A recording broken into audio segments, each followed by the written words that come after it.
Ladies and gentlemen, the Democrats have just sunk to a brand new all-time low. You see, right now, the Democrats are trying to push the absolutely shameless and incorrect narrative that President Trump is somehow responsible for all of the recent aviation incidents. So today, what I want to do with you guys is go through everything the Democrats are saying, then completely destroy their entire narrative. So to kick things off, take a look at this brand new footage from yesterday's incident at the Toronto airport.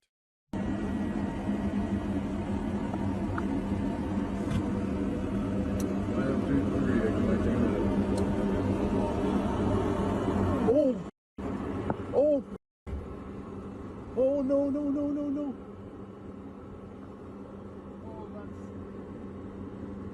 Now, folks, luckily there were no fatalities there, and as things stand right now, it looks like everyone is going to be all right. But it's this incident, among many others, that the Democrats are trying to blame on President Trump right now, because as you may have noticed, it seems like it's been a pretty bad couple weeks for airline incidents.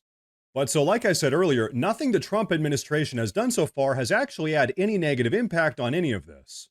But regardless, you still have the progressive media trying to point their fingers. Take a look at this. This is happening against the backdrop of massive cuts across the federal government, including at the FAA. Just going to put some up on the screen. Hundreds of FAA employees have been laid off as part of Elon Musk going through all the federal agencies. And then beyond the FAA, we have 10% of the CDC workforce, 3,400 at the U.S. Forest Service, 2,200 at the Interior Department, 2,000 at the Department of Energy, 1,000 at the VA. And so that is pretty much the progressive narrative right now. Because of Trump's layoffs, airplanes are now falling out of the sky.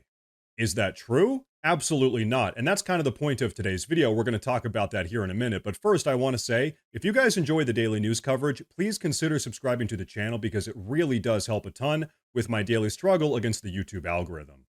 But okay, you see, it's not just the progressive media that's trying to push this disgusting and shameless, incorrect narrative, but it's also top-ranking Democrat politicians. One such Democrat is Biden's former transportation secretary, Pete Buttigieg, who had this to say: "The flying public needs answers. How many FAA personnel were just fired? What positions and why?" Now, do you guys think that Pete Buttigieg actually cares, or do you think he's just looking to do a little bit of virtue signaling? Because me personally, I doubt his sincerity. But either way, President Trump's new transportation secretary, a guy named Sean Duffy, actually responded to Mr. Buttigieg and absolutely destroyed him. Take a look at this. "Mayor Pete failed for 4 years to address the air traffic controller shortage and upgrade our outdated World War II-era air traffic control system. In less than 4 weeks, we have already begun the process and are engaging the smartest minds in the entire world." Here's the truth. The FAA alone has a staggering 45,000 employees. Less than 400 of them were let go, and they were all probationary, meaning that they had been hired less than a year ago. 0 air traffic controllers and critical safety personnel were let go. Mayor Pete chose to use this amazing department that is so critical to America's success as a slush fund for the Green New scam and environmental justice nonsense. Not to mention that over 90% of the workforce under his leadership were working from home, including him. The building was empty.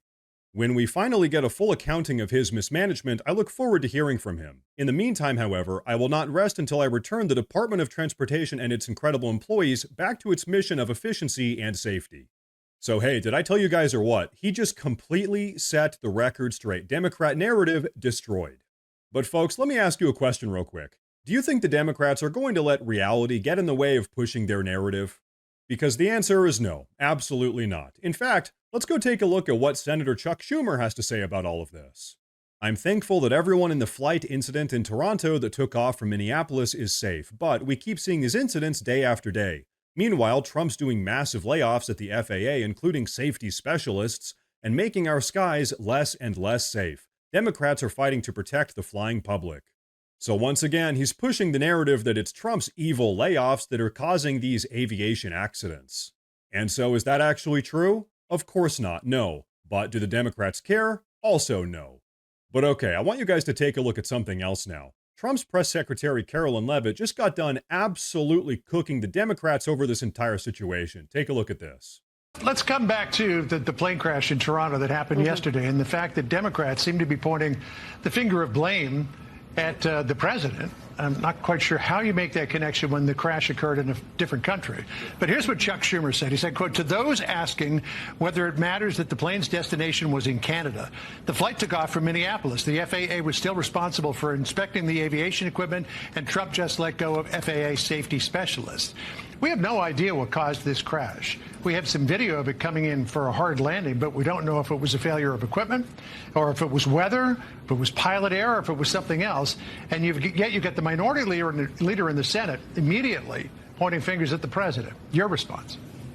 It's incredibly irresponsible for Chuck Schumer to say such a thing when the investigation is still underway. And as you rightfully pointed out, John, this crash unfortunately took place in Canadian airspace with Canadian air traffic controllers overseeing it. And the facts about the FAA are that no air traffic controllers have been let go by Secretary Duffy or this new administration. In fact, Secretary Duffy has put great emphasis on hiring the best and the brightest air traffic controllers who want to be part of the FAA, and President Trump signed a very strong executive order to ensure that the FAA and all federal government agencies are focused on merit and skill-based hiring. We want the best and the brightest, the most competent individuals in positions, especially of public safety at the FAA, the Department of Transportation, and all departments across this federal government, so we can best serve the American people. So while Secretary Buttigieg and the Biden administration sat on their hands when it came to aviation safety for 4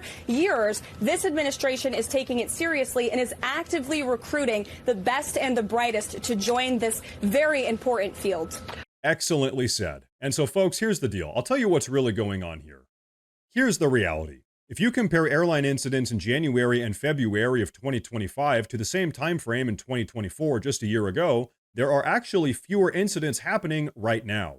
The truth is, most airline incidents aren't reported on by the national news, so we never really hear about them. And so now, only that Trump is back in the White House has the left-wing media decided to report on every single incident in order to try to put the blame on him.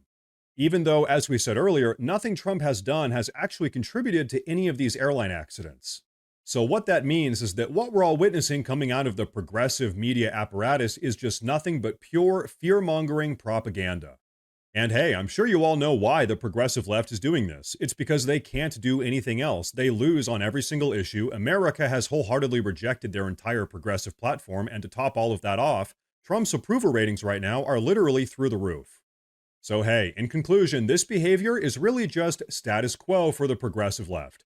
Fearmonger, lie, and manipulate. There you have it. So folks, I think that's going to be a wrap for this one. Please go down below in the comments and let me know what you think about all of this. Please like the video while you're down there if you enjoyed it. Please consider subscribing to the channel. Like I said earlier, it really does help a ton. Thank you all very much for watching. And of course, as always, stay safe.